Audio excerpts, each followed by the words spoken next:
What's happening, folks? Episode 14, DUI the podcast. We're short one today. Qwan is not here with us today. He'll be back though. Don't even worry about it. But you know who I am here with? The one and only Bobby. He's in the background. Nick in the back, you already know. Facts. No, we don't have a nickname for him yet, but he's here though. Well, no. Nick in the back. Well, no, correction. Just We don't have any. That's all he wants. We don't have any name flips yet, but I'm here with him, and of course, the fan favorite, Cameron the Scameron. How you doing today, man? I'm chilling, man. I'm tired as fuck, honestly. No, we ain't even get to acknowledge it because it's been some weeks since we have done a podcast, man. How was your birthday, old man? Fuck you. You're only a year younger than me. That's 365 days. Whatever. Anyways, that still don't count. You're still a year younger. No, the birthday was good, man. It was chill. I got to spend time with family, friends, and shit like that. Took off a week. Literally just spent the first 2-3 days chilling. No, matter of fact, I spent the first 2 days chilling. Then started making moves from Wednesday all the way up to Saturday. What kind of moves? Went to the beach on Wednesday for like a day trip with some people from work. And then Thursday was with friends. Friday I went somewhere. I forgot where the hell I went. No, Friday I was chilling with my sister. We had a family night and I was chilling with her. We were watching movies because I was trying to watch Venom Let There Be Carnage.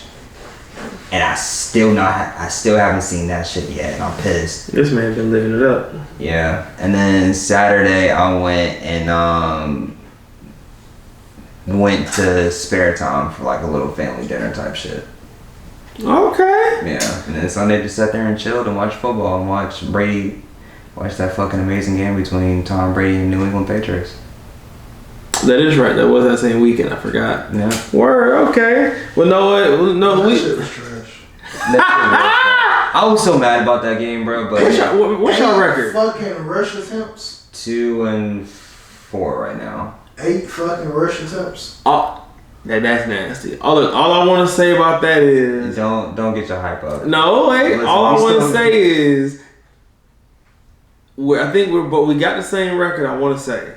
I think we're 2-4. But all I want to say about that is you was talking heavy like y'all was just gonna blow us out the. Now there's still time. Who knows? Y'all may go on a run. But the way that you was just so sure, I thought that y'all was about to be.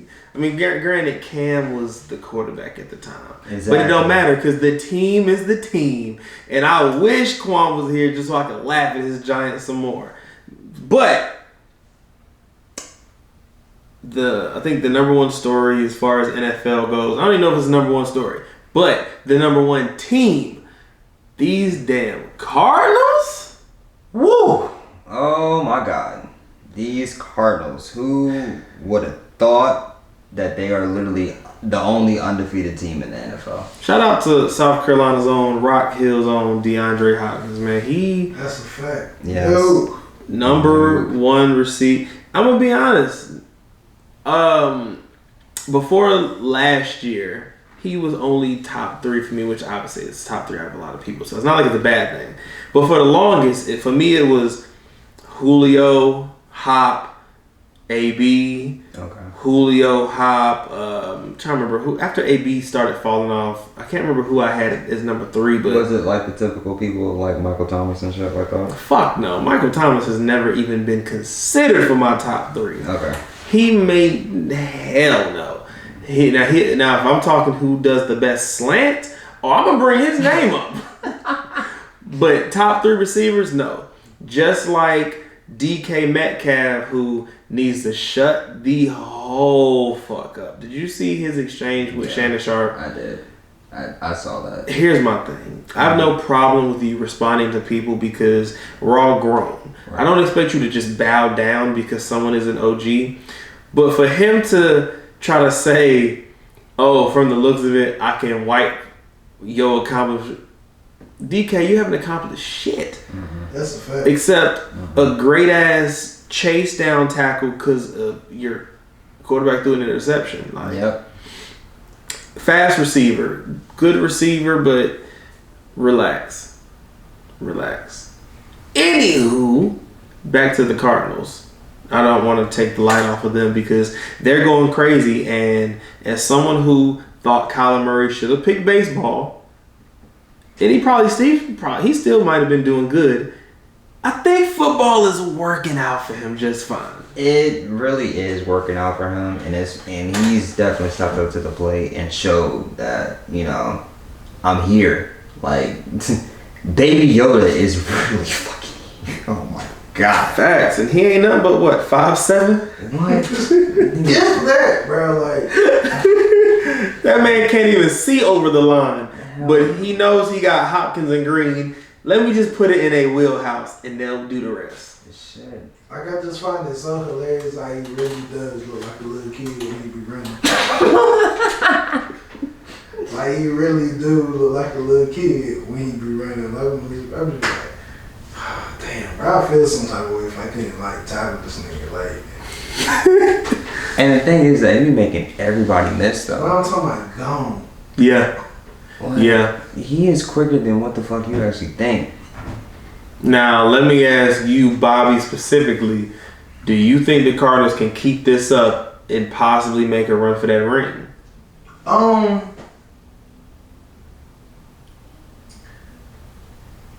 I do. Just because, like, and it's partially because of, like, the not Cardinals. Like, there are so many teams who have obvious flaws. Like, and real weak points that is like, and some of them have begun to figure it out. And, like, we still got a long season to go, like I say. But I do think that they can compete just because they got a quarterback. They have a running game. They got the receivers. They have a super solid defense. You know what I'm saying? Is it the best? No. But I think it's good enough to go along with their offensive firepower. I can agree with that. I can agree. I think it'll be interesting to see how it all plays out because, I mean, even though it doesn't seem like the Chiefs are playing like they had been, I still feel like they got a chance to get right. Oh, yeah. I mean, you know, they got Patrick Mahomes. Yeah. And, like, even in losing the Super Bowl, that boy was still different. Yeah. You got, Like, of course, we still got Baltimore. It seems like they're finally getting it together. Yeah. You know, The Packers turned it around after that horrible loss to open the season. Damn, I didn't even think about the Packers. Well, I mean, you knew that was gonna happen. Yeah, but still, you know, it's like talk about a 180. Like, to lose the way they lost, to get dominated defensively and they got dominated offensively, and now they done being able to like look like, oh, okay, so Packers is Packers. Okay. Yeah, you got them. I'm forgetting another Cleveland. I still like Cleveland.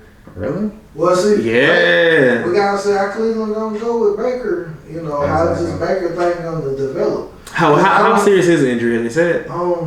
I don't remember personally, but I know like if Baker isn't 100%, they're not gonna compete in the playoffs. Yeah. With Baker and you know, and then also Nick Chubb being out. You know, if you got a healthy Baker and a healthy Nick Chubb, it's a different ball game. But without those two pieces, they're not a real threat. Yeah. Now that I can agree with. How do y'all feel about the Rams? I think they'll figure it out defensively. Yeah. Offensively, they still got some things to figure out. Got some balance to to come about because it's like I think Cooper Kupp is gonna always be Cooper Kupp. Fact. But they still need more than just Cooper Kupp. But I think right now, I think the biggest difference in the Rams is offensively, it's Stafford. I was thinking that same thing. Stafford changes the whole thing. Like his experience and his ability and his level of toughness. Exactly. Like, that man been getting smacked all them years in Detroit. It's gonna be the difference. But like I say, they got some figuring out to do defensively. Like, and they got the pieces, you know. We got Ramsey and Aaron Donald, and that is enough to build around. But you know, they got some holes to plug and along that. But I think by the time that season ends, you know, we 17 game regular season, still a lot to go. So exactly, I think they'll right the ship and be a contender when it matters. And even then, the Rams are still 5-1, so it's not like they have a bad record. Like, but I think that's the crazy part. Like, they're 5-1 and haven't even just looked all that good. Exactly, and I think that's gonna make a huge difference because I mean, Jared Goff managed to look pretty decent with that team, but now you got someone like Matt Stafford. Like, I already knew he was gonna look good. So, I mean, it was kind of on the rest of the team. Because I think the only position I don't really know anything about, who's that running back? Henderson? That's right, Darrell Henderson. Yeah. So going into the season, I didn't really know much about him personally. But, like, they still got quality receivers. I forgot who I was talking to, and it might have been you. It was either you. No, I think it was Nate. I think I was talking to Nate, where I compared Woods and Cup to like when Breeze had Colston and Meacham. They're not top 5 receivers. Oh yeah, definitely. But they are 2 quality receivers that they can get the job done. And not to mention they got Tyler Higbee. So that's still a pretty dangerous team. Yeah. Like, and I think, you know, the way things have gone this season, I feel like it's worth mentioning. They do have one of the better kickers in the league. Who's that kicker? Gay. Yeah. Like, that is a good point. Like, that really is. I mean, like, what was it? 2 weeks ago, it was like multiple missed field goals and missed extra points, and I'm just like, this is not kickers are real people. Yeah. Sign Donald Delahaye, a.k.a. Destroying. That's a fact. At this point, it's just like, man, fuck. Bro got a leg. Like, yeah. Shout out, always. Facts. I'm trying to think, is there any more NFL news to get to? Anything that's like... Here's one question for the both of y'all. Uh-oh. And this is just something that happened from last Monday, and I had to talk with my barber when he was cutting my hair, and we kind of were both on the same page. How are we feeling about the Tennessee Titans? Are they actually going to do it this year? I'll let you start. I think for me, part of the biggest question is always health. Mm-hmm. Because we gotta remember, like, season young, but they still done missed AJ Brown and Julio for half the season already. Yeah. So if they can get healthy, offensively, it's like without a question, like they're top 5, if not top 3 offense in the league. You know, you got King Henry, like, and then 2 dynamic receivers. Defensively is always the question with the Titans when, you know, if you ask me, which is real rough. Like, not only as, you know, because Mike Vrabel was, you know, a great defensive coordinator. Defensive coordinator, linebacker, played in a great system, so he has, you know, the knowledge of how to operate.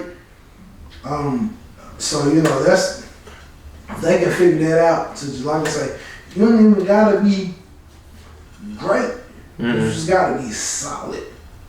You know. Yeah. I think, you know, if defensively, if they can get to the point, if they can keep people at around 17 points a game defensively, I think they got a chance. They really got a chance. Because I'd be a healthy Titans offense. I'd be willing to bet they'll score at least 21 a game. Oh, yeah. They defensively can like not give up 1,000,000 points. Mm-hmm. You know, I think they really they really got a chance. But for starters, they gotta get healthy. I agree with Bobby. The only thing I can really add is just, you know, someone that still is huge on Julio. I still feel like a healthy Julio is gonna be top 3 right now. I don't care how many injuries he had. If that man is healthy, he is a top 3 receiver. Like I can agree. I just with that 100%. and then like I say, AJ Brown is great in his own right. Once again, King Henry, like then Tannehill for me like is shout out. Like I think Tannehill is most, not to cut you off, he's one of the most under-respected players like in the league. I will because agree he's with been that. playing really solid without a healthy top 3 receiver and a dynamic young receiver. Yeah, because the best receiver he had before Julio and AJ was what? Was he there with Jarvis Landry in Miami or no? Yeah, But at the same time, to give him his credit where credit due, that was also a young Tannehill. Exactly. He was still really learning to play the but he quarterback led position. them to the playoffs. So. He did. Who? You know, Tannehill. Damn. No, what team? Miami. He took Miami to the For real? Yeah. See, it's okay. I don't remember because the last Miami playoff team that comes to mind is the Wildcat season, and that was like Hennington or whatever. So Like, I forget that I forgot he was there. Tannehill reminds me of something you said a few weeks ago when we were about Adrian James. You like the fact that you didn't pay as much attention to him because he played with Peyton. I think Tannehill is a victim of handing the ball off to Derrick Henry. I can agree with that. Like when he plays bad, he horrible. But when he played good, It's like okay. it was like that was solid. But it's like, bro, like Get that man his credit. you know what I'm saying? If my boy played good, my boy played good. Right. Yeah, and he's someone else that's like, yeah, he's not a top 5 quarter top. You may not even put him top 10, but he's not out here making dumbass decisions. He's not out here fucking the game up. Yeah, he ain't perfect, but you don't have to be perfect. You got quarterbacks winning rings that are borderline. I ain't gonna say trash, but they're decent at best. Okay. Like there are plenty of quarterbacks that have won. I ain't gonna say plenty, but there are a short list of Super Bowl winning starting quarterbacks that he's better than. So give him his credit. Like, don't treat him like. I don't know. Right now, I won't say he's better than him, but like Joe Flacco. I was about to say. I was thinking that same thing. Joe Flacco was only a solid quarterback. In the fucking playoffs, he stepped up, but other than that, in the regular season, He was a solid quarterback, but had this legendary defense. Yes. And then we're gonna go back to a young Ben with that legendary Pittsburgh defense and great running game. Ben's first ring, he wasn't that. His first ring was all defense. Right. Yeah. The next one, I give him more credit against the Cardinals, but that first one, wasn't like his second season too? Yeah. Yeah, he wasn't shit. No. People. He had Jerome Bettis, like, bro. Right, that's what I'm saying. You got the steel curtain and then the bus, and it's like, of course, and like people. And I gotta shout out Jerome Bettis because people got him shit because he came out and said that like Ben was trash the year they won that first ring. He didn't really do shit. He was just quarterback. I knew he came out and said that, but he wasn't lying. He said He wasn't. like the team He's not. that was the defense in me. Yeah, that really like, was. People came on his ass for that, but it's like, nah, bro. That's true. It's facts. Yeah, because even if you look at the offense outside of Bettis, Then Hines was still Hines. You know what I'm saying? Like, so you got That's it. You got Hall of Fame running back, a Hall of Fame receiver. Was Heath Miller there, or he's not that old? And a legendary. I don't know if Heath was there yet. Okay. Because I'm not sure like how old or because I know Heath ain't played as long as he could have. Yeah. But I also don't know when he first came. So yeah, Hines, bus, defense. Exactly. Yeah. It was just like, bro, you were set up to succeed. Just like, hell, matter of fact, every time the Ravens win, or every time they're a good team outside of right now, it's always been Flacco. What was it? Was it Trent Dilfer who was there on 01? Yeah, I believe it. It was Trent Dilfer. So yeah, who the fuck is Trent Dilfer? No disrespect. Even Shannon Sharp, because he was there, even Shannon Sharp said, because he said he was past his prime, but he did what he had to do. And yeah, we weren't scoring that many points, but we was holding teams to like 10 points max. But because of fucking defense. And even still, like say, Trent Dilfer still had, bro, a post-prime Shannon Sharp is still Shannon fucking Sharp, a top tier fucking tight end, like yeah, with the defense, like and a running game. Yeah. Like so, because that was Jamal Lewis, right? Yeah. Yeah. So you got Jamal Lewis, still good shape, Sharp, and defense. Like yeah. So it's you were set up to succeed, bro. All right. So keeping things in the realm of football. So I got a couple questions as far as college football. So I don't follow college football as much. I follow kind of as much as I can. So there's 3 teams I want to ask y'all about. And the question is, what the fuck is going on? Alright, what the fuck is going on with who? Clemson. Okay. Florida State. Okay. Florida. Now mind you, I'm really enjoying that Florida went from 6 to being absolute trash. But I just put them in there anyway. Okay, for me, like Florida State is they're a victim of partially coaching. Okay. I will completely agree with that. And it's not just like from a play calling standpoint, but it's also from a structure standpoint. Like because they're getting talent, but their talent isn't always living up to what it should live up to, and that's partially coaching, and that's partially like these are kids. Like you've been playing this game for how many years? Like at a certain point, we gotta put some of the onus on the players too. Especially now you got the NIL. Like so, y'all really grown out here. So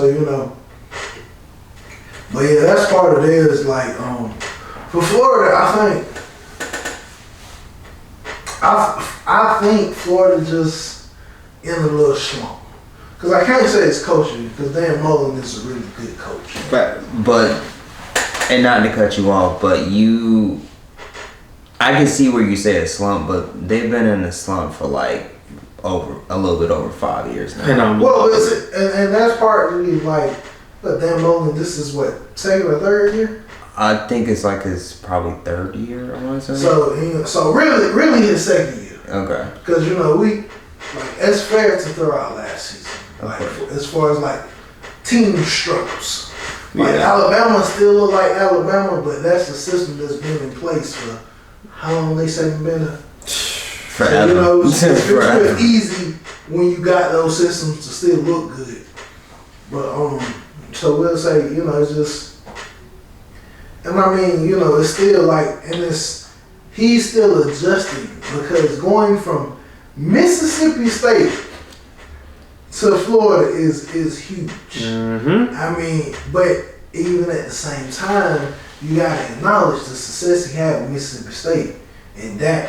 At one point in time some years back, like Dak was in college, we had this anomaly of a situation where both Mississippi State and Ole Miss was like top 5 teams. And Dead fucking ass, and everybody was trying to figure out how the fuck and are Mississippi State, they stayed a top tier team for a couple years when they had that. Yeah. But not yet Florida, so it's like there's a different talent pool. Right. And even being a good coach, you have to adjust to the caliber of your players. Like, okay, it's like you're not coaching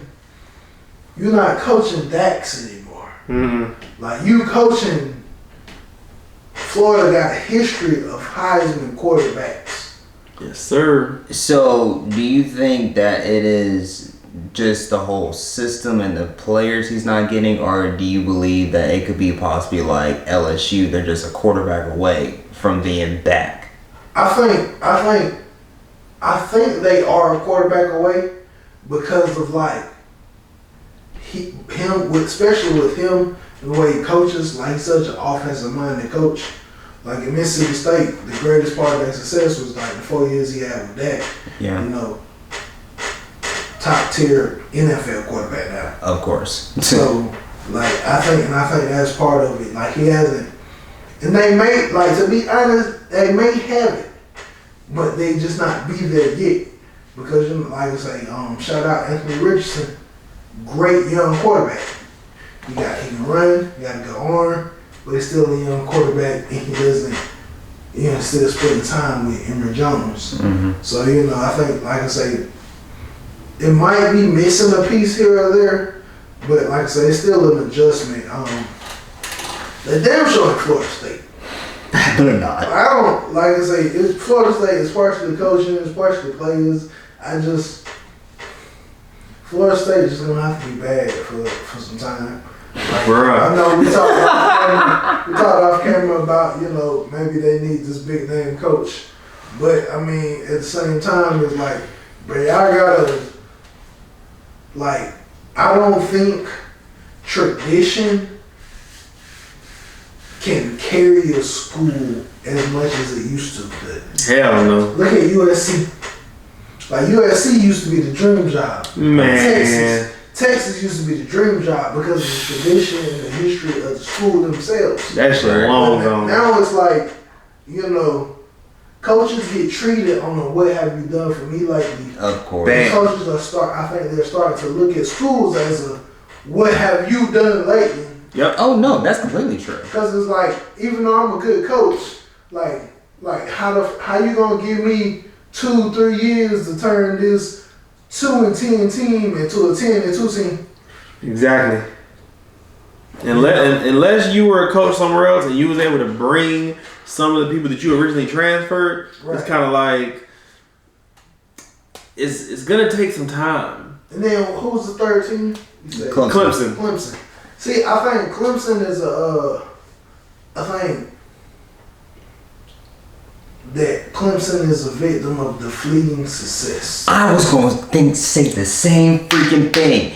It is literally, they got blown up so fast. Well, define so fast though, because to me, even though they took off with Watson, I feel like the Taj Boyd seasons were leading up to that. Because even though they weren't winning championships, they were putting up a lot of points. And I feel like if it wasn't for the Taj Boyd years, I don't think that they get that Watson talent. So what do you mean by so fast? I would say after, I hate to put it this way, and I'm an Ohio State fan, but it was just like... After beat our ass? Yes. Not gonna lie.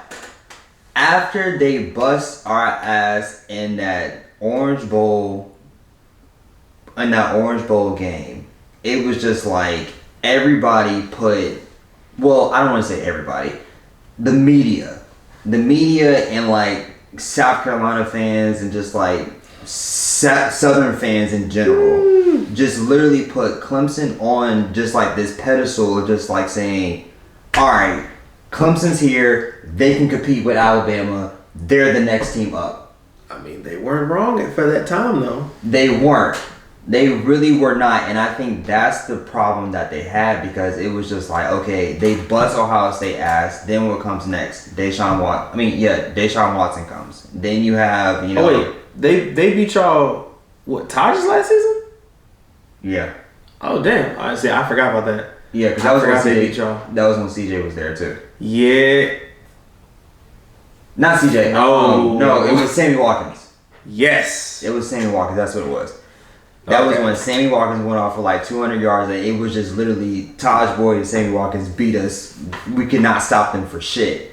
So, I feel like it was just like that whole game set up Clemson for like immediate success. And then we have Deshaun Watson. their whole offense comes in, and Yeah. then you have literally right behind Deshaun, you have Trevor Lawrence, and then the defense is there, and it's just like, okay, we're here. But the thing is that, you know, I've always lived by this saying that I forgot who I heard it from. I think it was either Pete Carroll or probably Urban or whoever it was, but it was just like, literally, we don't rebuild a program, we reload a program. Yeah. And I think for me, the way that I see it and the way that it's looking now, I think that literally after Trevor Lawrence left, Dabo did not really reload Clemson at certain spots. He must not have. The thing is, not to cut you off.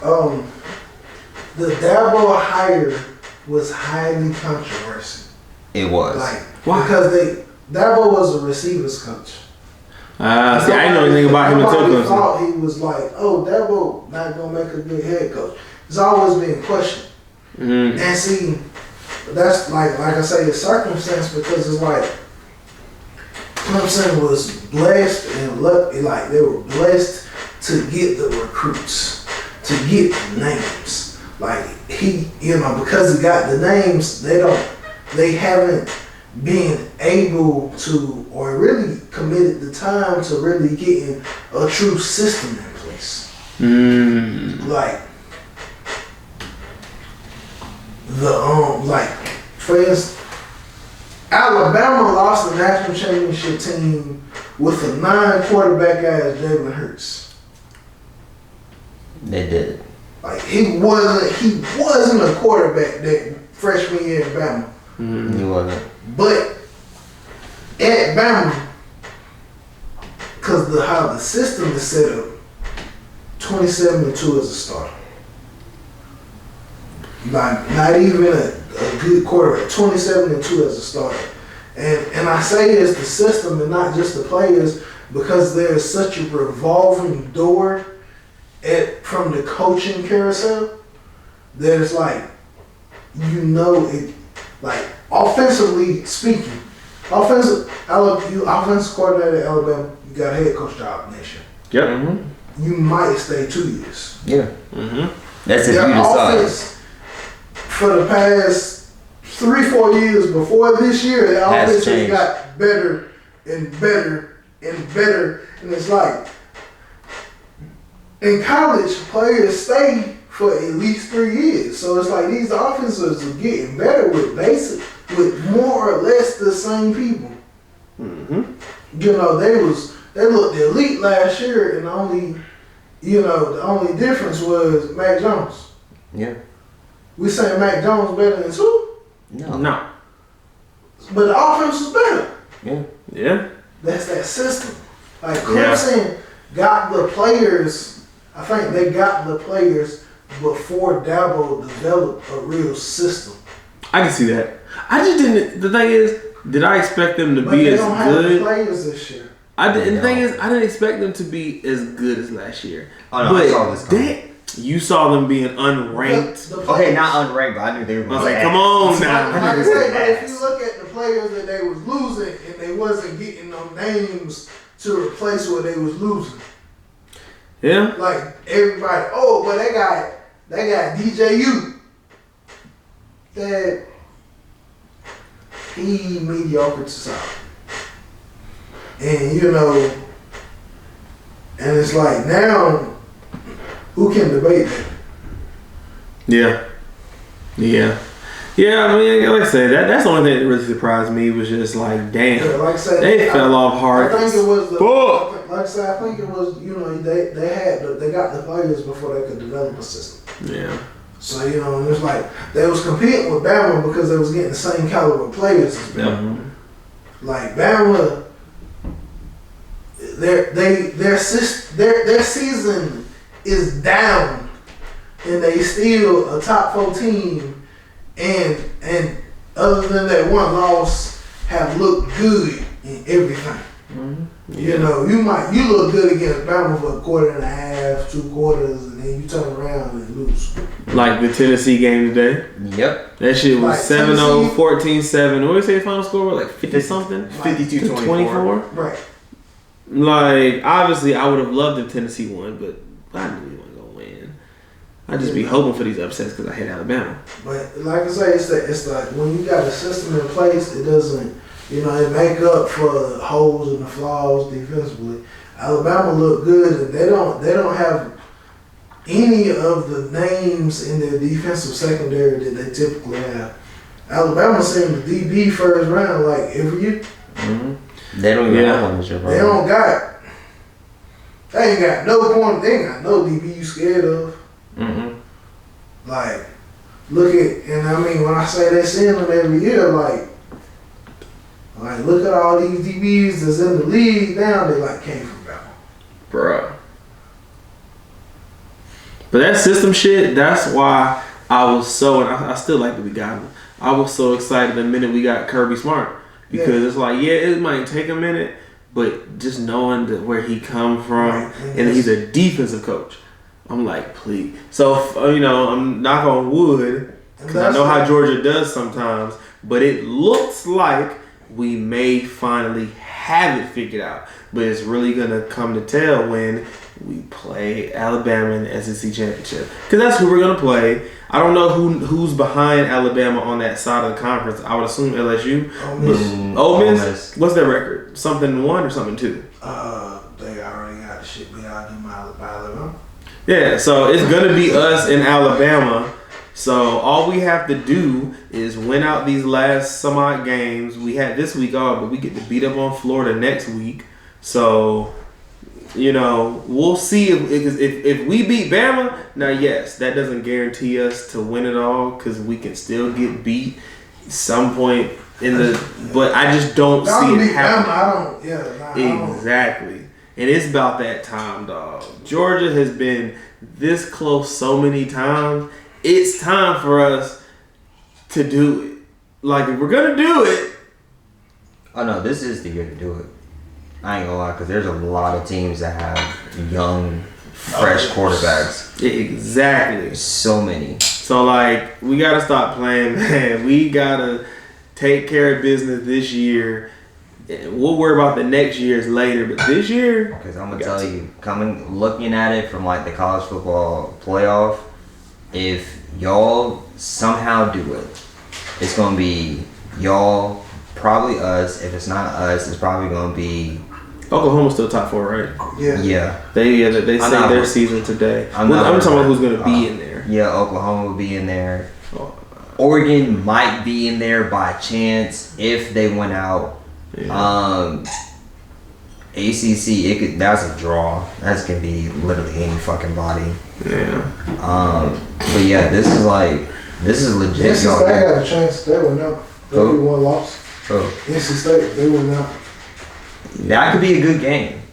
Hey, Cincinnati better hope they don't. Yeah, cause like a one loss, like I'm sorry, Cincinnati, but one loss to NC State, a one loss to Oklahoma, and a one loss to Ohio State, all going in for you. Of course they are. Yeah, you already know that. Yeah. Which is unfortunate because they will be undefeated, but it's like, so you saying they're better than them? Yeah, they are. No, I'm saying, so you're saying Cincinnati better than these 3 teams? Oh, absolutely no, not at all. No. But and sometimes it's like, yeah, we know they're not better, but we have to put them in. Yeah, that's what you say. Ask Oklahoma a couple years ago. Oh, look. Okay, but here's the thing I say about this with the whole, like, small school, like, competing with big schools.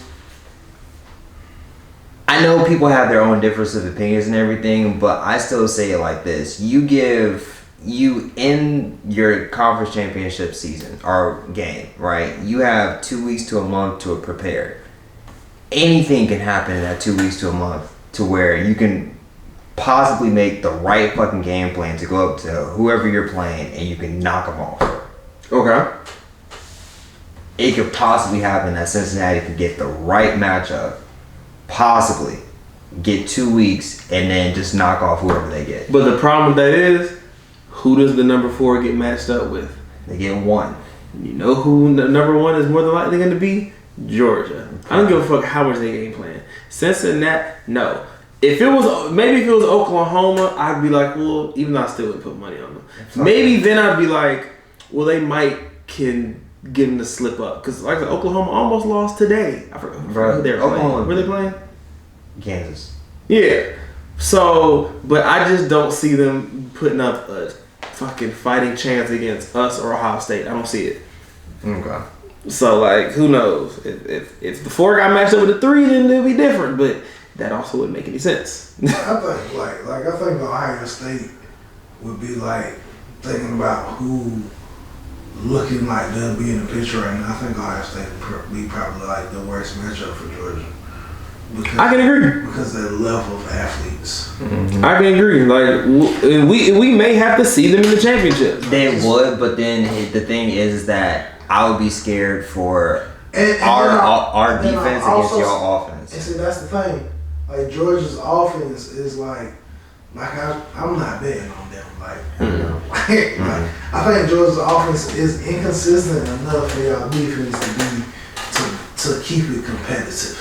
I can agree with that. Yeah, but the thing is that are you going to have a running the football down your throat type of Georgia offense, or are you going to have a passing Georgia offense? It's Georgia. We always going to try to run it down your throat. Part of it is like some of the defenses they play. And I know Georgia's best rushing game came against Arkansas.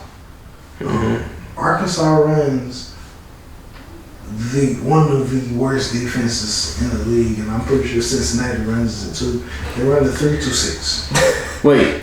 Oh yeah, I know what that is. Yeah, Ooh. Yeah, that's a horrible. I don't think I've ever even picked that shit on the game. It's not an option. It's not. No. It's basically no. It's basically what is known as like a dime defense, which is something that people don't use situationally. Yep. Because like you got 5 people in the box. That's why like it just so happened to be like the weeks into which Georgia played Arkansas and Ole Miss was playing Bama. Ole Miss and Arkansas both ran through 2-6 defense. It's like it's a nice handful of teams that run that this year, and it's like none of them can stop running because you just don't have enough. Like you don't have big enough bodies. Like when I played ball, I played line. And my D-line coach used to say, "Bro, you gotta have some butt." And like with a 3-2-5, you don't got enough butt on the field to stop the run. I get it, but that's just a funny phrase to tell your players. Hey, yo, y'all need some. Hey, because it's like you got 5 offensive linemen, and there are 3 D linemen and 2 linebackers. Yeah. And like for starters, you don't want offensive linemen on your linebackers. Not at all.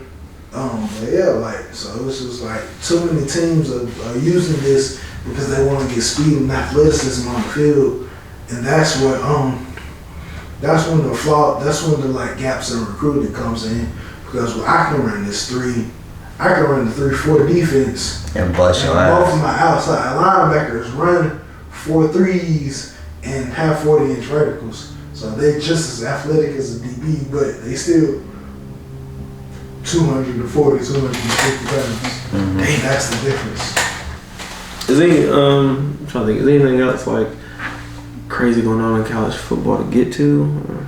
I don't think. Other than that, I do think this will be a good year because I think there's gonna be some different faces. Yeah, it definitely is. A lot of different faces. For sure. Yes. For sure. Because I mean, 100% honest, I don't think Bama can beat Georgia. Just because I trust Bama's defense less than I trust Georgia's offense. Well, that's your phone. Yeah, that's my phone. Yeah, I mean, like I say, time will tell because you never know with Nick Saban. Because if they went out and fuck around and beat us, next thing you know, they done fucking got in the 4, won the fucking. You just never know what. Like if they beat y'all, I think the winner of the SEC championship game is gonna be who wins Cincinnati. And and for years, that's honestly what it was. Like I say, until Ohio State learned how to beat the SEC team, and until Clemson had their run, that's literally all it was. Whoever wins this game is gonna win the fucking championship. Mm-hmm. Auburn, Cam year, boom. Bama beats us, then beats LSU in the championship game. Mm-hmm. LSU beats them in the championship game. Bama, Bama, Bama, Bama, Bama. Like, that's just what it was. The Manziel year. It's probably the only one I can think of on top, but wait, were they SEC when that happened?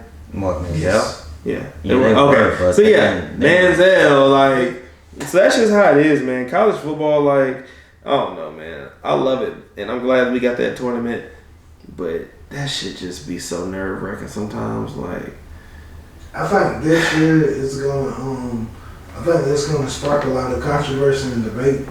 Probably. And, lead to the expansion of the playoff. Which it should have been expanded by now anyway. Like I think because of the human error involved, 4 isn't enough.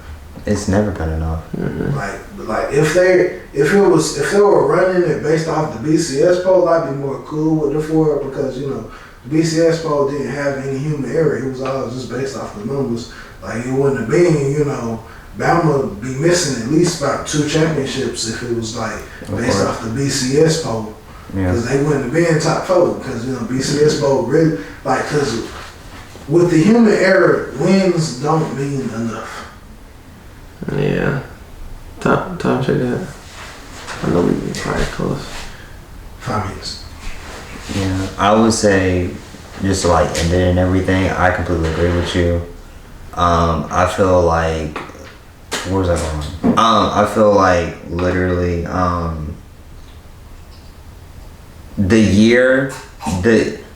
knew the college football playoff was on some bullshit the year that they said that Notre Dame was like the 2nd or 3rd best team in the country, and then they went up against Bama in the Cotton Bowl, and I was like, and they got blown out. I was like, bro, Notre Dame is not one of the best teams in the country. Like Notre Dame is only up there because of name. That's it. If you think about it, we had 3 years straight where Bama and Clemson just won by 30 in the semifinals.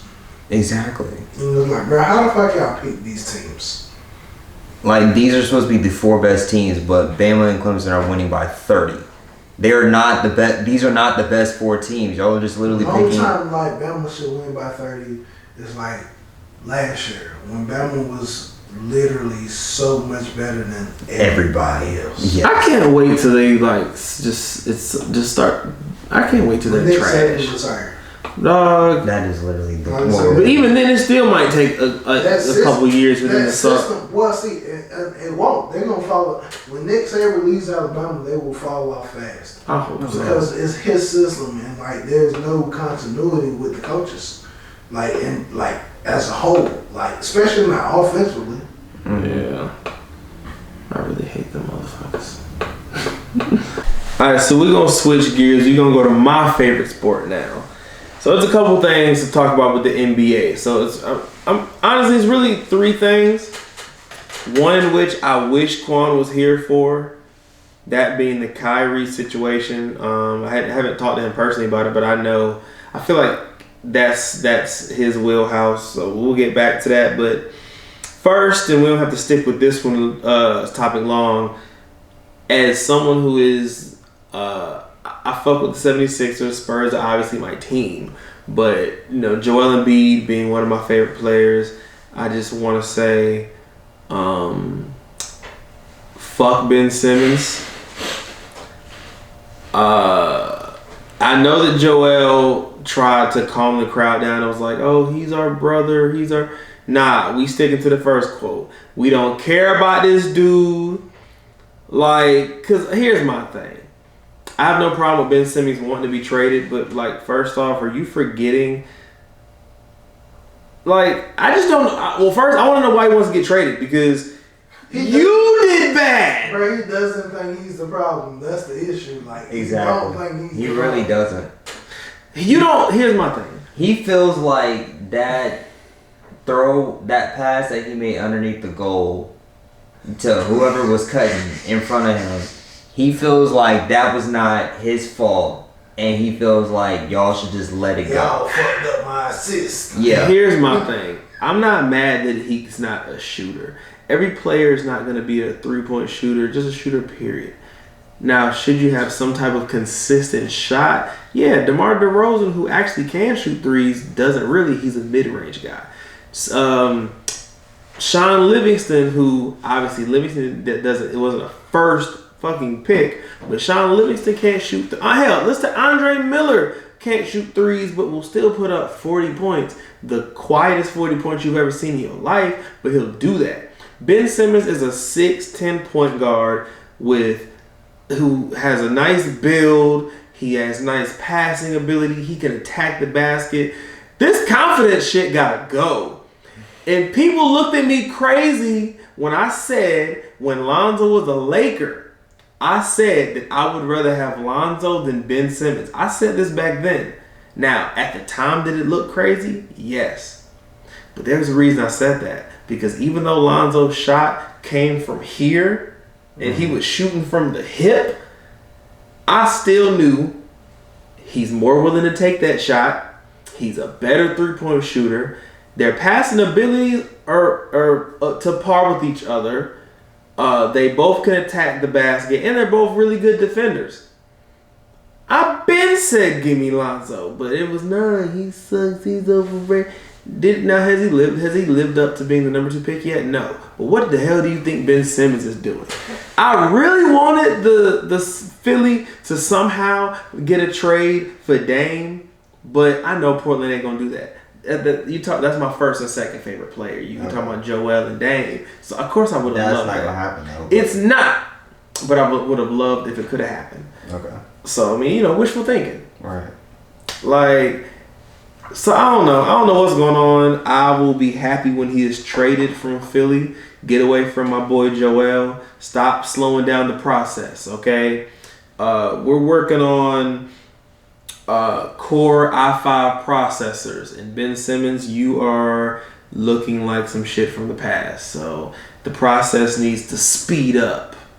Okay, you're currently in 360p. We're working on 8K right now. Okay.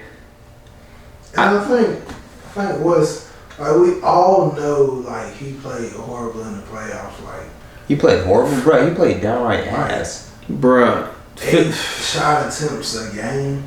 I understand that Philly 34% from the free throw line. Like, I think what is a bigger issue is like the regression.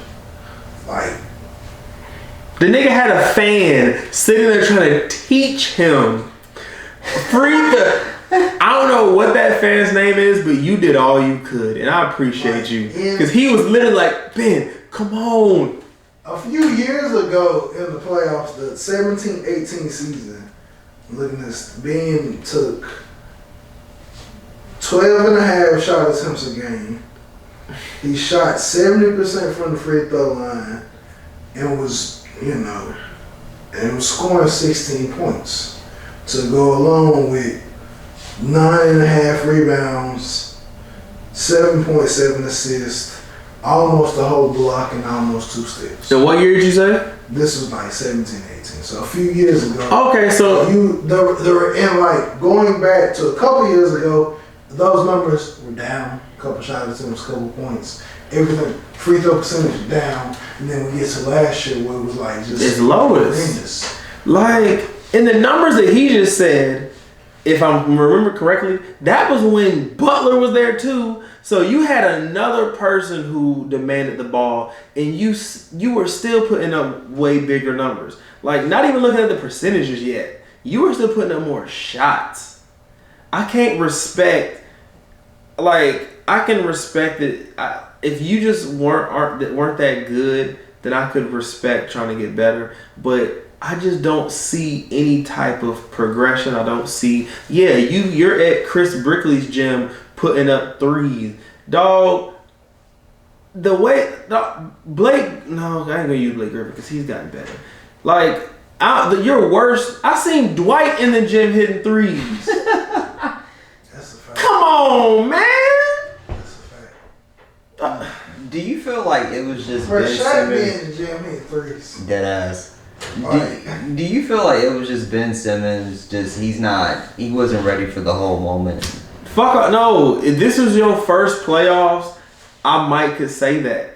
You have seen the playoffs now like 4 seasons straight. There is no, was he not ready for him? You've been in the moment. If it wasn't for Kawhi hitting that shot, They would have been. Philly low key was supposed to win the finals, assuming the injury still happened that happened to the Warriors. Right. What do you mean? He ain't he wasn't ready for the moment. That nigga is pusillanimous. Next, cause fuck Ben Simmons. NBA top 75. I just want to talk about a couple snubs. Do you still have that list pulled up? Yes, I do. Now, while you pulling it up, I'm gonna tell y'all my number one snub, and that's Dwight Howard. I know that Dwight has had some inconsistencies in his last couple years. Injuries didn't help. Well, I ain't gonna say last couple. Last couple, not including the Laker championship season, because even though he obviously wasn't in his dominance, he was consistent in what his role was. This man is still a 3-time Defensive Player of the Year. This man led the Orlando Magic to the finals. This man has monster numbers. I think he has some records with the Magic as well. This man, even in the years that people thought that he was just washed, between being with the Lakers the first time, while he was dealing with the back injury, Houston, Atlanta, and Charlotte, he still had some of the best center numbers at that time. 12 10s, 15 10s. Get over yourself, people. Dwight Howard is a first ballot Hall of Famer and should have been on that top 75 list, and Anthony Davis should be the fuck off of it.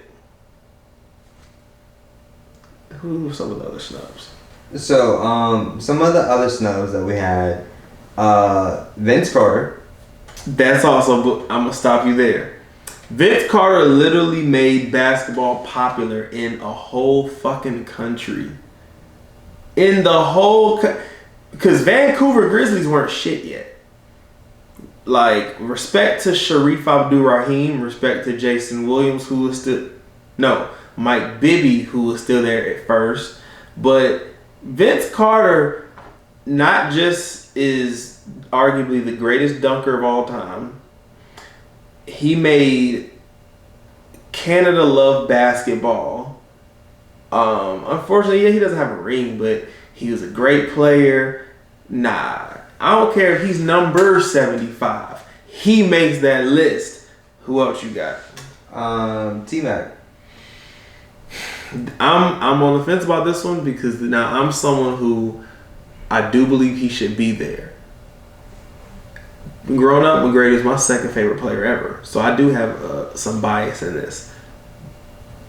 I would just need to hear an explanation on why. Is it his injuries? You know, but even with the injuries, he still had some very amazing seasons. 13 and 35 don't happen for anybody. So I don't want I don't want to debate on. Like, there is a debate, a huge debate there. I would just need to hear, was it injuries? Like, who else you got? Alright, we're just going to pack these three in together. We got Penny, Mutombo, and Grant Hill. Grant Hill and Penny aren't there because of injuries. They dealt with injuries even worse than I feel McGrady did. Mutombo should be on that list as well. He is also, if I remember correctly, I want to say he is also a 3-time Defensive Player of the Year. Literally the man who made this popular with the wagging of the finger. The lead. Ooh, is he the lead leader in blocks? I know he's somewhere in that top 3 because I think Hakeem is number 1 in blocks. If he's number 1, then Mutombo is more than likely number 2. Mutombo's impact speaks for itself. He 1000% should be on that list. With right there with Dwight, right there with Vince Carter. Anthony Davis should get off the list. I'm gonna be honest, Anthony Davis, when they announced you were on that list, you should have said, nah. Alright, so here is... That's block leaders. Mutombo's stat. Here's Mutombo's list. An 8-time NBA All-Star. Facts. All-NBA second team. 2-time NBA third team. 4-time Defensive Player of the Year. Correction, I said 3. It was... Come on, people. You keeping a 4-time defensive player off the top 75 list? 3-time NBA All Defensive First Team. First team All Defense. Yep. 3-time Second Team All Defense. Rookie First Team. Rebounding leader. Let me see where. Because forget all the little awards. Where is. Does this have blocks? Most blocks. Okay, so most career blocks is Hakeem with 38-30. And okay, so Mutombo got 32-89. So yeah, I don't know if he's number 2, but that's not too far off. So any other? I know Adrian Dantley was a snub. I didn't grow up on him. I know he was one of the greatest scorers. So I do see a lot of people say he should be there. I can't make a case for or against. Oh my God, he's someone else I didn't grow up on, but I know that his impact in New York basketball was amazing. I heard his name a lot coming up. So once again, I can't give you a huge debate, but knowing how much I heard his name growing up and the little bit that I do know, that sounds crazy to me. Walt Bellaby and Artis Gilmore and Adrian Dantley. Is it? Yeah. Yeah, I don't have much to say about them. Didn't Kyrie get left off too? I think Kyrie got left off. If he did, which I think saw people saying, I'm not sure where I would put him, but I just feel like he has a debate as well. Like, oh no, Kyrie definitely has a debate. Like, it's and I didn't see the full list, but I'm sure I could find you some people to. I can say personally, I'm not as a basketball person, but I can understand the debate on both sides for Kyrie. Elaborate. Like, I can understand why they would leave him off, because like Kyrie's first 4 years in the league, he didn't leave. What did he really do? Nothing. I see what you mean. What did he really do? Because they didn't win. He had numbers, but the team numbers was like Kyrie's not mediocre. Top. Define mediocre. They was mediocre for what he was supposed to be. All right, so it's I gotta look that up. Dwight, I don't know if I can agree with that. It was Clay, Dwight, Kyrie, and Dame are left off. Yeah, man. Y'all can leave Dame off for now, but he definitely gonna be there, and he's my favorite player. So I really don't think he should be left off. Yeah, nah. I think Kyrie. Ben Wallace was left. Nah, they wild.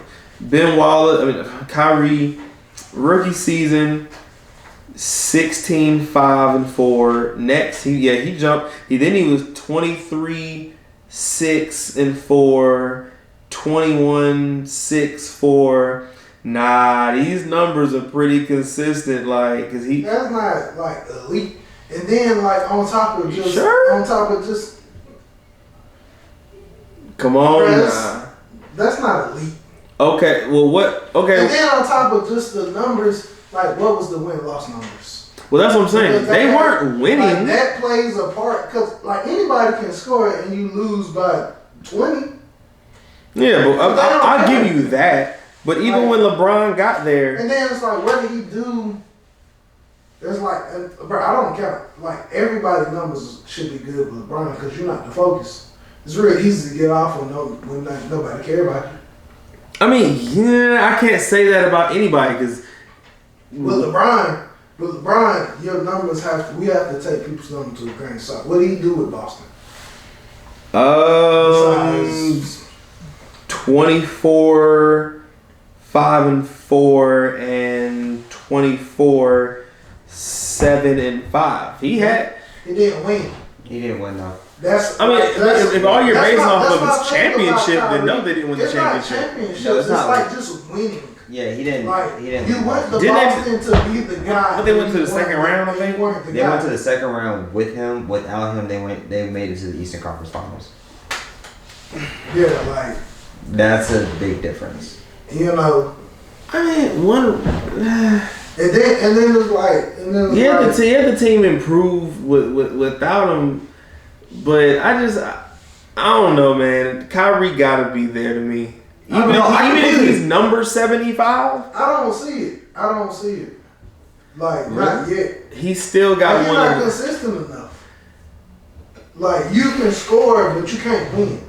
Like at a certain point in time, there's more to the game than just scoring points. Okay. Like,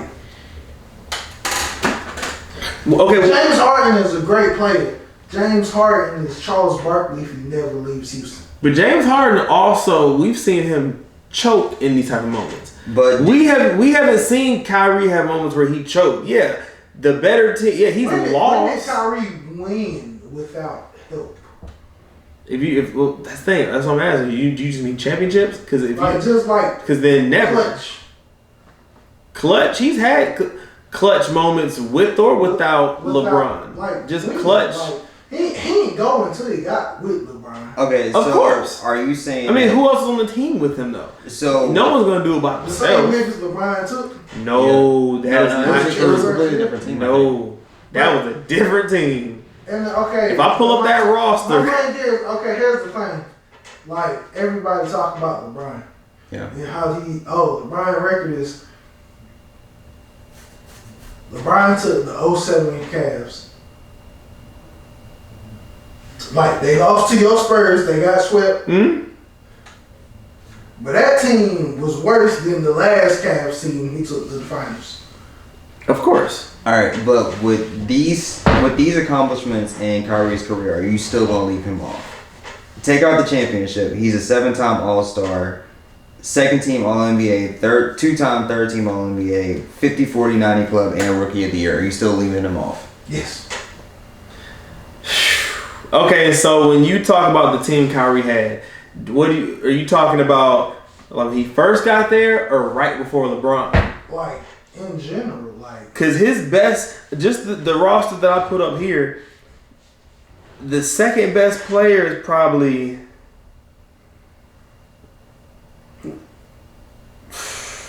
Did he even have a second best player? I mean, you got Antoine Jameson. This was maybe like his last season in the league.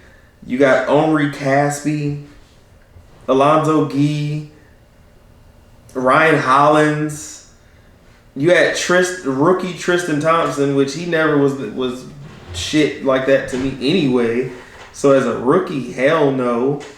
Second season, everyone I just named now includes C.J. Miles and Wayne Ellington. Next, you got Anthony Bennett. Now, you know Anthony Bennett to me is the number one bust ever. Like, okay, only people that was also there with LeBron. Now we have Dellavedova as a rookie. Andrew Bynum, which we know once Bynum left LA, it was over for him. Is this okay? So now this season they bring LeBron, James Jones, Kevin Love, Sean Marion, Mike Miller, Iman Shumpert, J.R. Smith. Like, that wasn't near the team that was there when Kyrie was there. Okay, but look at it like this. Like, the great players are going to perform great with or without help. That doesn't mean they're going to make the playoffs. That means you're going to win.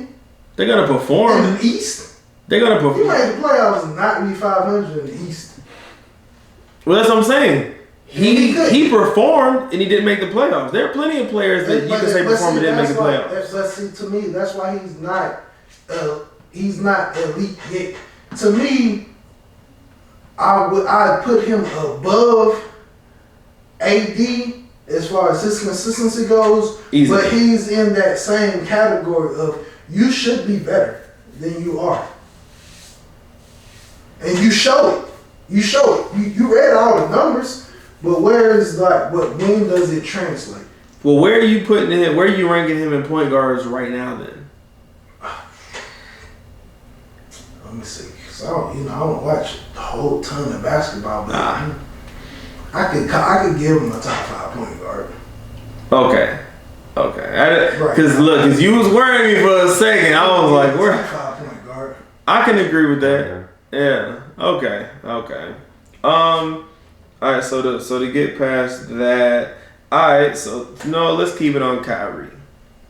Let's start with you, Cam. Because I don't think I've really had vaccination talks with either of you ever. I just want to know how y'all feel about Kyrie taking this stance. I feel like it's your own personal preference. If you want to go and get the vaccine, or if you don't want to go and get it, I understand why. I've been through the whole like vaccination process, and I know I've heard it from both sides, from people who's gotten the Moderna and the people who've gotten the Pfizer. I've heard it literally said, people say, you know, I haven't had any symptoms, I didn't get like any drawback from it or anything like that, versus people that's literally been sick as shit. I was one of those people that was sick as shit, and I felt like crap. So I'm talking about like the first days after. Yeah, me too. Yeah, I felt like crap. So I understand, you know, the whole, from other people's perspective of not wanting to go and get the vaccination. It's just like you let the government like put a metal whatever in your arm, and you put like a magnet to it, it'll stick. All that shit, I understand. It's cool. It's your personal preference. But to me, I feel like, Kyrie, you might just need to give in and just take it. Like, I know you have your own personal preference. You have your own view on life, and you definitely, and I see it, you definitely think different than anybody else. But at the same time, you're picking not going to work, or not doing your job, or not doing the thing that you love, that you have been blessed with the opportunity to do. You're picking not taking the vaccine over your job. And that's just me. Alright, so I want to respond to the last part that you said. The reason, I guess the big reason that I do support Kyrie in this, now mind you, I have the vax, so it's not like I'm supporting it because I'm necessarily on the same side of the fence, but I support it because I think that I highly respect his choice in, you know what, I choose not to do this. You know, if it means sacrificing my career, I'm good to where I don't need it. You know, if it does become a way I can play, you know, I would love to, but I'll never say that someone should be, lack of better words, like a slave to what their job or career is. So if you feel like, hey, this is what I would like to do, I don't support it. You know, maybe one day I will, but as far as now, this is the path I want to go. I'm going to never argue it. Like, because it's not like he's sitting here telling people not to get it. He's just telling you, hey, I don't want it. That's his choice. Like how they convinced Andrew Wiggins to. Andrew Wiggins was all, hey, I'm not going to get it, but then he chose to. I respect that too. Like, I'm never going to say, hey, just give in. No, if he doesn't want it, hey, I fuck with Kyrie regardless. If he stops his career now, he made a lot of money. He had a good career.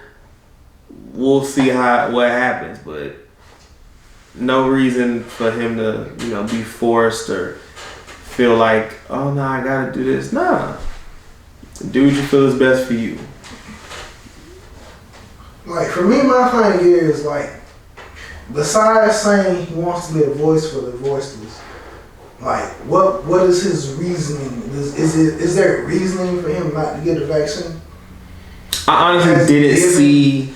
He might have given reasons, but I haven't taken the time to watch all the videos. He wants to be a voice for the voiceless because he feels like people shouldn't be forced to do this, that, and the third.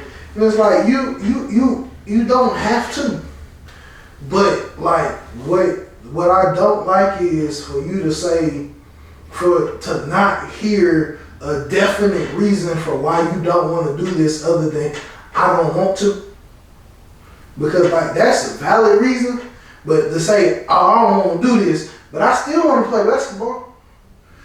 Like, do you want to play basketball? Or do you just want to be whoever the fuck you want to be? Because they don't line up. You can't really want to play basketball and not get this and be like, I don't want to get the vaccine because y'all want me to get the vaccine. Like, well, I don't think it's a thing of because y'all want me to get it. Because y'all say I need to get the vaccine. Yeah. I don't want to be forced to get the vaccine. That's why I'm not getting it. Because you can't force me to get it. I don't think it's a thing of just rebelling against it though. That's really how it sounded. Like, because it's like lots of people say, well, I don't believe in vaccines. I don't this or I don't this and that and the third. Because I mean, like, the science backs it, and it's not. And the thing is, like, a lot of people have been talking like on some, well, the NBA this and the third. Like, for you specifically, it isn't a job thing. That is a state mandate. Yeah. That is a New York thing. It's not about people forcing you to do this for your job. No, it's because in New York, that is the mandate because the science proves that this is gonna help. Like it's not a job thing. And I think what we really need to do is stop making it seem like, oh, either he want his job or he don't want his job. Like, nah, it's not a job thing, it's a state mandate thing. Like, I don't like the position you put them in by, teeter-totting. Because at one point he was gonna get a vaccine. Yeah. And then he was like, nah, I ain't gonna get no more. And so it's like if you're gonna do it, then you're gonna do it. If you're not, then you're not. Like, it's one of them things. It's like, for me personally, if I don't have any like definite reason to not do something, like if I really love this job and this career, this is what I want to do with my life, then I'm gonna do whatever's necessary, like, to do this. Well, let me ask you this then.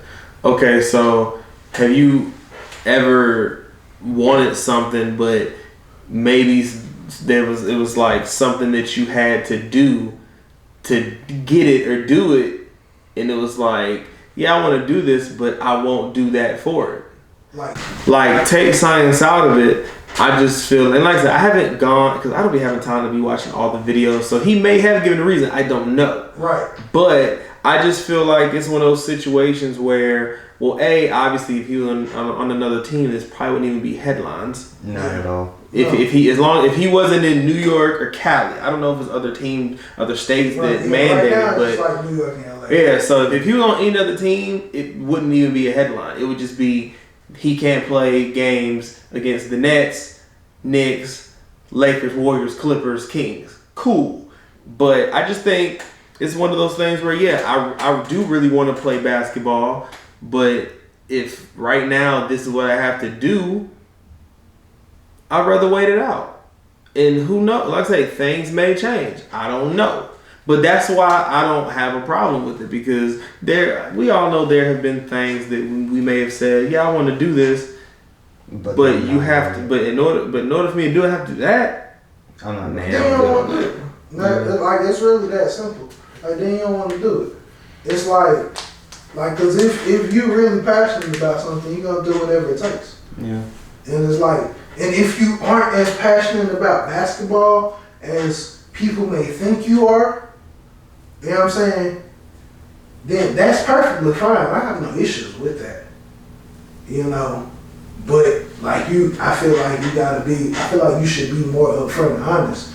Because it's like, if you're passionate about basketball to the point where this is what I want to do, because most NBA players I've heard, like, who've got the vaccine, that's why they got the vaccine. It's because, like, this is something, like, I might not be like on the fence for it, but like, if this is gonna stop me from doing what I love, then like, I'm gonna do this because I want to do what I love. And if it's like I say, if you're not as passionate about it, basketball anymore, that's perfectly cool. Just say that. Like, I want to play ball, but I'm not willing to do this to play ball. So you think it's just he's not passionate about basketball anymore? He doesn't care. Like, I've been stopped thinking that Kyrie was as passionate about basketball. Because of last year.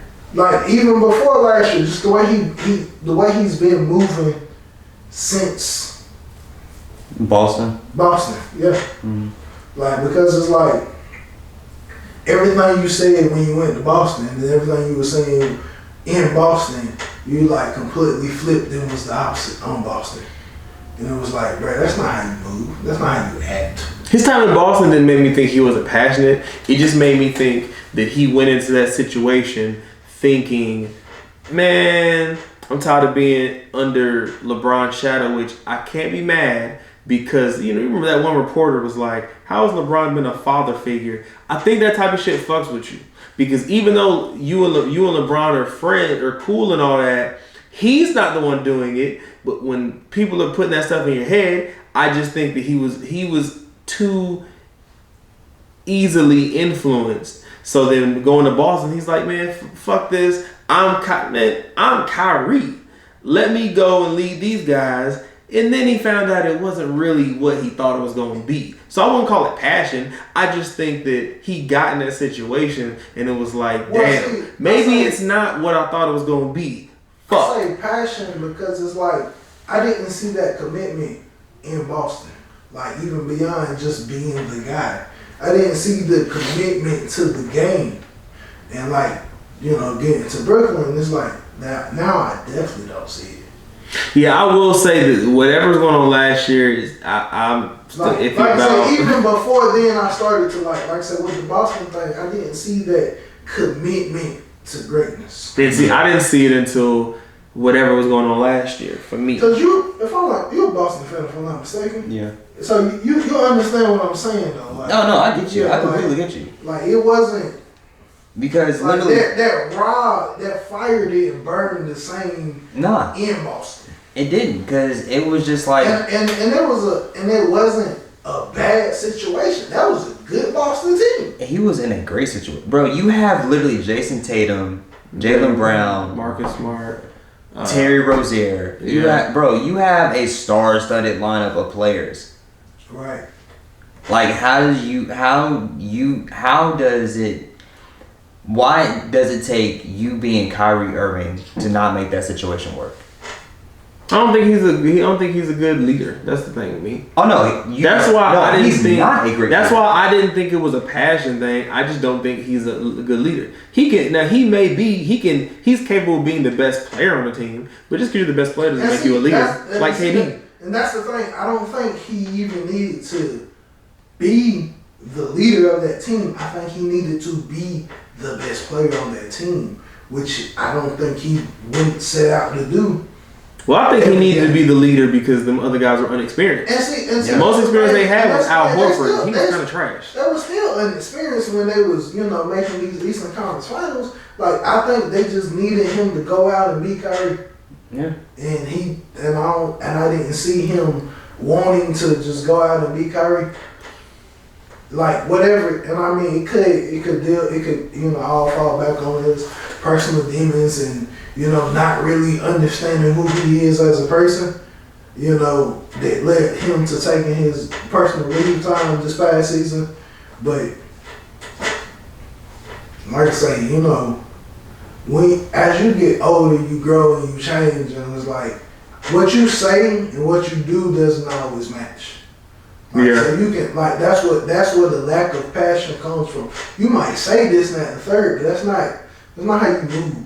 That's not how you been moving. So that's why I think as much as he might want to play basketball, still I don't think basketball is what he's passionate about anymore. You can honestly see that he's not passionate about basketball. And so it's like, for you to say, I really do want to play ball, I'm not trying to retire, and it's like, if you want to play ball but you can't play in New York, what would you do? Get traded. Request to get traded. Exactly. Oh, wait, They not gonna pay. They're not signing him to an extension. They're not. They've already announced it. Yep. Like he can't play it all this year. They were willing to move practices so he could practice with the team. And then they finally just buckled down and was like, "We're not about to do this shit." You know, for somebody who we can't commit to a person who can't commit to us, which I fully understand.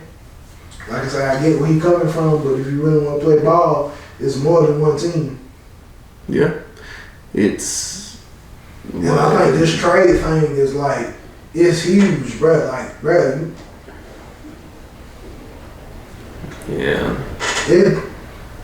They ain't got you. Like, they probably be willing to trade you for, a little less than you worth just to get something solid in return. Oh no, they will. Like, you gotta think about it. The only reason why Kyrie ended up in Brooklyn is because of KD. Like, I don't, like, for me personally, wasn't Kyrie there first? Yeah, Kyrie was there first. Other way around. KD only came because of Kyrie. I thought Brooklyn didn't want Kyrie without KD. They did. Oh, I just mean who was there, because Kyrie was there first though. Pretty sure he was there first. No, I don't know who was there first, but like part of getting KD was getting Kyrie. Yeah. They got Kyrie to get KD. Okay, yeah. That makes sense. All right. Like, but it's like people aren't talking about it, and it might not be a physical thing, but it's like if Kyrie can't play in New York, but he want to play ball, and Ben Simmons don't want to be in Philly, trade him. Why don't we just trade each other? Make everybody happy. Because they'd rather sit here and drown in the fucking moment. And it's like, because Philly trying to get the kitchen sink for Ben Simmons. Okay, first they off, can't do that with Kyrie. First off, let's start this off right here. Ben Simmons is a not fucking worth whatever they're asking for him. He is not worth no fucking all-star player. Getting Kyrie for Ben Simmons is a fucking steal for Philly. It is. It would be. Immediately the best team in the East. They are immediately the best team in the East. I don't know if I would say I don't know if their contracts match, but I think they just paid Ben before this bullshit. Yeah, Ben got a max contract and Kyrie's on his last 16 million. Yeah. I don't know, man. I don't know. I mean, we're gonna see what happens. I think we're gonna get into Black Excellence. I mean, I guess some quick things that we're not gonna really get into. I hate that we didn't get to talk about Squid Game because I mean that moment was kind of past. We talked about Water Fury off cam. We ain't even got to get back into that because that didn't pass at this point. When when the fight gets announced, we'll bring all that back up. Talk about that.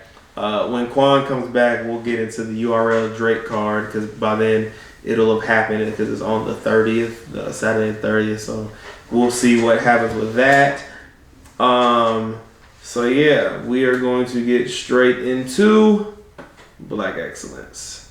All right, man. So this week with Black Excellence, I'm gonna start things off. This is sort of a double one.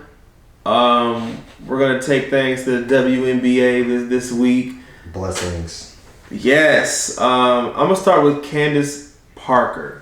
So it's really Candace Parker and Kalia Copper. But I want to start with Candace Parker because she was in a great situation with the LA Sparks. I think she got like one championship over there, had a great career, #1 pick. She was already a certified bucket, but she chose to come back home, being from Chicago. I don't know how good the Sky were the year, last year. But she came with that vet leadership, that wisdom, and led that team to the finals and a championship, along with finals MVP Kalia Copper, who has one of the coldest pictures known in basketball. Standing over that girl, staring at her like, who the fuck do you think you talking to? Who do you think you are? I am. If you know, you know. So yeah, shout out to them. Shout out to Chicago Sky. Shout out Candace Parker and Kalia Copper. Who you got? Alright, so we gonna take my my black excellence this week to the field, the NFL field. I'm gonna give a shout out to LJ, Lamar Jackson, this man. Big trust. If you don't know, now you know. If you don't know what the fuck we talking about, go look it up. That is one of the greatest fucking press conferences I've ever seen in my life. But yeah, we're gonna take it out to Big Trust. This man has literally been dropping numbers these past few weeks.